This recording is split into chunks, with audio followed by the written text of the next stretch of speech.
I'm Dana Tyler, CBS 2 News, New York. Right now, Mayor de Blasio is giving an update on the city's preparations for Isaias. Let's listen in. Barriers, that's the tan barrier you see down there. That's a permanent feature. So what's going to happen here by the end of the day today is you will have a full ceiling, a full barrier from Catherine Slip up by the Brooklyn Bridge all the way down to Wall Street. Now, for anybody who was here after Hurricane Sandy, you will remember how hard this neighborhood got hit. I talked to a lot of people in those days who lived here, a lot of people who worked here. They went through really hell in this neighborhood. A lot of businesses were closed for a long time. It was a very, very difficult situation. This is a particularly low-lying area with a lot of people in it. So these barriers now are going to provide us a different kind of protection than what we were dealing with back then. If you look over by the waiver tree, I was pointing earlier to that sign right to the left of the ship that shows you the high water mark from Sandy. It was 4 feet from ground level, from where we are standing, 4 feet of storm surge. We're expecting a lot less, thank God, with this storm. But it reminds you of what people went through and why it is so important to protect this neighborhood and neighborhoods that are vulnerable. And a lot of different things have been done over the years. Permanent barriers being put in place in a lot of areas. I mentioned this morning the Rockaway Beach Boardwalk, 5.5 mile long permanent barrier is a great example, but many, many other efforts have been put in and will be put in the coming years. This is the kind of thing we're going to have to do to protect ourselves from this point forward, given climate change and the challenges we face. So, want to thank all of the agencies that have done this great work. Want to encourage all New Yorkers, take this storm seriously. Please take precautions. Please look out for your neighbors. If anyone needs help, make sure you're there for them, because this is the kind of thing that comes on fast and people need to be ready. I'm going to say a few words in Spanish, and I'd like us all to hear from Manhattan Borough President Gail Brewer. Nuestra ciudad está preparada para la tormenta tropical Isaias. Todos los neoyorquinos se deben de preparar para fuertes lluvias y vientos y recordar de ayudar a los más vulnerables. Es importante cuidarnos unos a otros, especialmente en tiempos de emergencia. With that, I want to call up someone who has really seen what happened to this neighborhood after Sandy and has worked with us to make sure it's protected going forward. Manhattan Borough President Gail Brewer. Thank you very much, Mr. Mayor, and I want to thank the Commissioner and everybody in this administration who focuses so intently and successfully on issues regarding sustainability. And I am very pleased. I know that in the past, further north, when we had barriers, they're still there. We worked with OEM and got artists to be part of that wonderful project. And obviously today, as the mayor indicated, we are all very conscious of Sandy. We remember what 4 feet look like, and we have here the director of the South Street Seaport Museum, Captain Jonathan Bulwer, right over there. He certainly remembers it. And what we want to make sure is that we have these wonderful barricades. They're really cool. They're very sustainable. They will do the job. And we're really looking forward to seeing that this wonderful barricades keep this neighborhood from being flooded. It's flooding from the river, but it's also sometimes flooding coming up in the buildings. This is a very challenging low-rise area, and we're working with the South Street Seaport Museum to try to make sure that they have a sustainable future. But here today, with the storm coming, New York City is ready, and of course, in my role, Manhattan is ready. Thank you very much to this administration. Thank you very much. Thank you, Gail.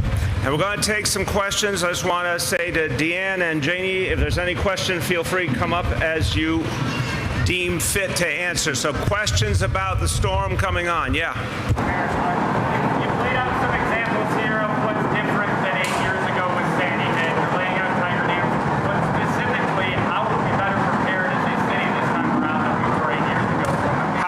prepared in general? We better prepare beyond just East Tiger Dam, beyond the boardwalk you laid out. What else do you have? Look, we can get you the list, and Janie, I'm sure, can speak to this in a moment. There's a number of measures that have been completed, and there's a number that have now been started, and there's a whole swath of Manhattan here that's going to be addressed permanently in the coming years. So we're unquestionably better off. We also know a hell of a lot more, and we take these threats much more seriously in terms of how we prepare. And God forbid we ever had to get to a moment of evacuation. We're in a much better position to do so from the tough lessons we learned with Sandy. But this storm appears to have a very localized impact in this area. This is the one area we're particularly concerned about given the projections, and we have the tools ready to address it. Sandy took the left hook right at the end. Yep. The city was a little bit flat-footed. How are you better prepared in case it does change trajectory? Look, again, the permanent changes that have been already in place in Queens, in Brooklyn, in Staten Island, there's a host of things that are different just since Sandy, but a hell of a lot more to do. I always say to people, the work of resiliency is going to go on for years and years, decades.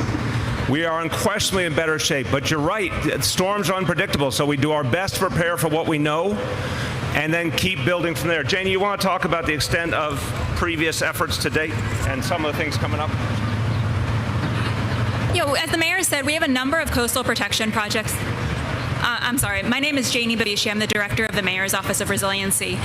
As the mayor said, we have a number of coastal protection projects that have already been completed in the Rockaways in Staten Island. We've installed new dunes, and we've also completed a coastal protection project in Seagate in Brooklyn.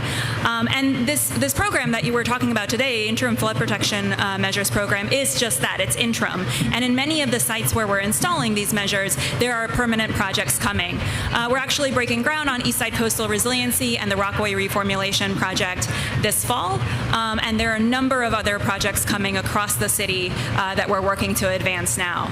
But I also just want to mention that besides coastal protection, we're also hardening our critical infrastructure, whether it's energy, wastewater, sewer, or transportation infrastructure, and a lot of that work has been completed since Sandy. And we've also improved many of our operational emergency response measures, which Deanne could speak to, since Sandy, incorporating the lessons that we learned during Sandy. So overall, we are much better prepared. And I'm going to make one more point on this, and if you want to add anything, feel free. Yeah, I just want to add on this that the point about the hardening infrastructure, for example, in a lot of the public housing buildings, there's been a huge amount of work done thanks to FEMA funding to move mechanicals to a safer level in the building. We've seen that with a lot of nursing homes, backup generators, all sorts of things that we did not have at the time of Sandy that have really gotten a lot of work since then, building by building. Obviously, we know what happened to NYU Hospital and the work that's been done there. So there's a lot of examples like that around the city. Do you want to add anything? Or you good? Okay, Katie. I know you briefly touched on it this morning, but can you further explain the science behind why the incoming storm would only affect, and particularly affect, the Seaport and Lower Manhattan, and it would be the first storm in history that would flood Lower Manhattan, but not flood the lower lying areas of the outer borough? No, I disagree with that assumption. Let me have Deanne speak. Well, again, I just disagree with the assumption. I'll tell you why. Every storm is different. And each storm is based on, they do the work based on the projections they have. And in fact, I many times have experienced storms that had very disparate effects in different parts of the city. So I just don't think it's fair to say they're all the same. Go ahead. So Katie, just to expand a little bit on what I talked about this morning is we take a lot of factors into consideration. The direction the storm is coming from actually has a big input into the impacts that it's going to have, the strength of the storm itself, and we put that all into modeling so we can determine what we think the storm surge is going to be. So it's important to remember that this barrier right here is to protect from storm surge, and we're really only expecting a mild to moderate amount of storm surge, which is about 1 to 2 feet. We will see some coastal storm inundation in other areas, but it would be the same that we would see in severe thunderstorms and other severe weather, and none that would lead us to believe that it would be anything greater than that, which would require additional protection. So based on our modeling, this is the area that we felt really did need some additional protection to protect from the 1 to 2 feet of storm surge. Now, we are also expecting a large amount of rain, and so we know we're going to have flooding citywide across all of the boroughs because of this rain and those spots where we always see flooding. And that's where we activated our flash flood plan, and we've had crews out all weekend that have been cleaning catch basins, clearing the streets so we can identify or so we can prepare those spots that we know that we normally see that kind of flooding to help reduce the impact, but there will still be some impact. And so the next thing that we're doing to help mitigate that is we are going to have, from my team, we're going to borough deploy responders, operations folks out into each of the boroughs so they can quickly identify any problem areas and coordinate resources right on the scene to quickly respond. And that's something that we actually didn't do during Sandy, and I think it'll make a big an impact on how we respond here. Specifically about the tiger dams, who fills them up? Is it a special team required? Is there training behind it? Just get a little bit of background on how that's filled up. Yeah, great question. So the question was, how do we fill these up and how do we install them? So it takes about 72 hours to 96 hours to install if we were to do all of them across the city. We only had this one, and so we're able to do it in about 48 hours. We have a contract that we bring in to help establish it. As the mayor had said, we have these HESCO barriers that have been pre-staged across this area here, and that is so we can reduce the time that it takes to put in place. The tiger dams, the orange that you see here, get filled with water, and our contract firm does that, and it fills in the gaps and it closes the distance between those HESCO barriers. And so that will all be done no later than 10 p.m. tonight. And then the seams from where the HESCO barriers meet the tiger dams, we will put sandbags over those seams so we can further reinforce that. So by the time we're done tonight, we should have one seamless barrier to protect from the 1 to 2 feet of inundation or storm surge that we think we're going to see. Okay.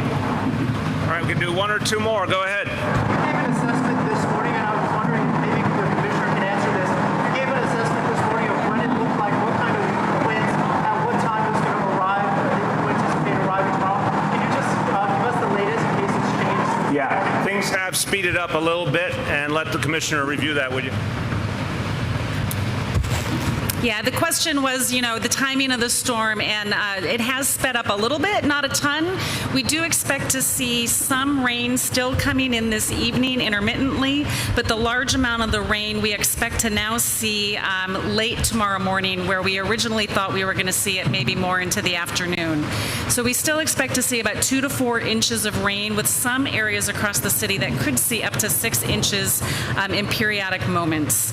The winds should start about the same time, later in the morning tomorrow, late morning. It could be 35 to 50 miles per hour sustained winds that could be sustained for a period of about 3 hours. And we could actually see gusts up to 70 miles an hour. And that's an increase from what I briefed this morning. And so that period of winds we expect to last between about 3 to 6 hours, but sustained for about 3 hours, and those gusts in a 3-hour period. So I would say somewhere between 11 a.m. in the morning and between 2 and 3 in the afternoon as it looks right now.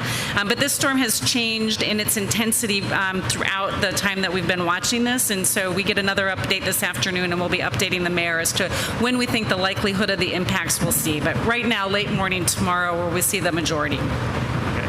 Last call. Last call. Media questions, last call. Okay, thanks, everybody.